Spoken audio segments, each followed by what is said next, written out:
Hello বন্ধুরা, একটা জিনিস আমি আপনাদেরকে বলতে চাই। এখানে দেখুন, কালকে সকালে কিন্তু আমার যে চেহারাটা এরকম ছিল, কিন্তু কালকে বিকাল হতে হতে বিকাল না দুপুর হতে হতে আমার চেহারাটা এরকম হয়ে গেছে। এই দেখুন, এখানে অ্যাকচুয়ালি ঘটনাটা কি হয়েছে, আমার কিন্তু একটা গ্যারেজ আছে, মেকানিক্যাল গ্যারেজ আছে, আর আমি কিন্তু মেকানিক্যাল ইঞ্জিনিয়ার, গাড়ির কাজ করে থাকি। আমার নিজস্ব একটা গ্যারেজ আছে।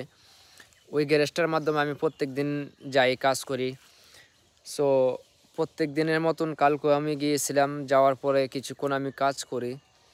কিছুক্ষণ কাজ করার পরে দেখা গেল আরেকটা গাড়ি আসে। ওই গাড়িটার সমস্যা ছিল, রানিংয়ে গাড়িটা গরম হয়ে যায়। তো ওই গাড়িটার যে পানির যে সিস্টেম আছে, পানির সিস্টেমের একটা এয়ার থাকে, হাওয়া থাকে। হাওয়াটা বার করার জন্য আমি একটা পাইপ খুলি। সব সময় ওই পাইপটা দিয়ে কিন্তু হাওয়াটা বার করি। বার করার পরে কিছু কিছু গাড়ির সমস্যাটা সমাধান হয়ে যায়, আর যদি না হয় তাহলে অন্য স্টেপ করা লাগে। সো আমি সব সময় যেভাবে গাড়ির হাওয়াটা বার করি, গাড়ির যে ফানির ফাংশনের যে হাওয়াটা থাকে, ওই হাওয়াটা সব সময় যেভাবে বার করি ওইভাবে বার করার জন্য চেষ্টা করছিলাম, কিন্তু দেখা গেছে যে ওইভাবে এই গাড়িটার হাওয়া বার হচ্ছে না। তারপর আমি বুঝলাম যে একটা পাইপ জাম আছে, ওই পাইপটার মাধ্যমে একটু আমি বাহার থেকে একটু হাওয়া দেই। হাওয়া দেওয়ার পরে পাইপটা ক্লিয়ার হয়ে যাবে, তারপর আমি হাওয়া বার করব। তারপরে আমি কি করলাম, গাড়ির যে রেডিয়েটর আছে, রেডিয়েটরের যে মুখটা আছে, মুখটা খুললাম। খোলার পরে গাড়ি চালানোর পরে কিন্তু পানিটা একদম হিট হয়ে থাকে, গরম হয়ে থাকে। সো আমি রেডিয়েটরের মুখটা খুললাম। খোলার পরে আমি ওই যে ছোটো পাইপটা দিয়ে আমি হাওয়া দিলাম। হাওয়া দেওয়ার সময় যে আমার যে রেডিয়েটরের মুখটা যে খুললাম, ওই মুখটা সিধা সিধা কিন্তু আমার মুখটা ছিল। সো আমি বুঝতে পারিনি যে এত জোরে হাওয়ার সাথে পানিও উঠে আসবে। সো আমি হাওয়া দিলাম। হাওয়া দেওয়ার সাথে সাথে কিন্তু আমার মুখের মাধ্যমে গরম পানি, গাড়ির ভিতরে যে রেডিয়েটরের পানি থাকে, ওই গরম পানিটা এসে যায়, এসে এখানে পড়ে। ওই গরম পানিটা পড়ার পরে কি হয়, আমার বেশি জ্বালা পোড়া করেনি ওই টাইম। আমি ভাবছিলাম যে কিছু ঠান্ডা পানি দিয়ে মুখটা ধুয়ে নেই, ঠিক হয়ে যাবে, যেহেতু বেশি জ্বালা পোড়া করছে না। তো আমি ঠান্ডা পানি দিয়ে ধুতে গেলাম। ধোয়ার সময় এভাবে করে কিছু পানি দিলাম, ঠান্ডা পানি দিয়ে এভাবে করলাম।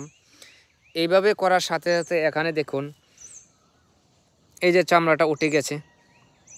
আমি ভাবতেও পারিনি কিন্তু এইভাবে এই চামড়াটা উঠে যাবে।